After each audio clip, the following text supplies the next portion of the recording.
જાણે હું ફરી જીવિત થયો। ટીમ ઇન્ડિયાનો હિટમેન વર્લ્ડ કપને યાદ કરી ભાવુક થયો, કહી દિલની વાત। ભારતીય વનડે અને ટેસ્ટ કેપ્ટન રોહિત શર્માએ 3 ઓક્ટોબરે ટી20 વર્લ્ડ કપની ક્ષણ કરી યાદ।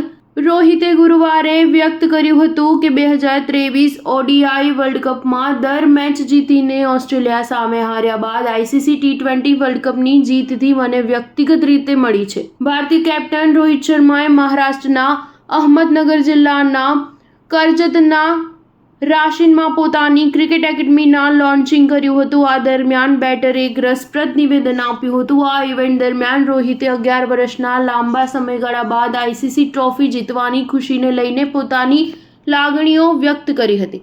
લાગણી વ્યક્ત કરતા કેપ્ટને કહ્યું હતું કે અમારો મુખ્ય ઉદ્દેશ્ય વર્લ્ડ કપ જીતવાનો હતો। વર્લ્ડ કપ જીત્યા બાદ જાણે હું ફરી જીવિત થયો એવું લાગી રહ્યું હતું। રોહિતે મહારાષ્ટ્ર ક્રિકેટ એસોસિએશનના પ્રમુખ રોહિત પવારની હાજરીમાં પ્રશંસકોને સંબોધિત કર્યા। એકેડમીના ઉદ્ઘાટન પર હિટમેને કહ્યું, હું હવે આ નવી એકેડમી ખોલી રહ્યો છું। હું ખાતરી આપી શકું છું કે આગામી શુભમન ગિલ, યશસ્વી જયસ્વાલ અને જસપ્રીત બુમરાહ અહીંથી ઉભરી આવશે। રોહિતે 8 મેચોમાં 156થી વધુની સ્ટ્રાઇક રેટથી 257 રન બનાવ્યા છે। તેનો બેસ્ટ સ્કોર 92 હતો અને તે 350 સાથે બીજા નંબરનો સૌથી વધુ રન બનાવનાર ખેલાડી હતો।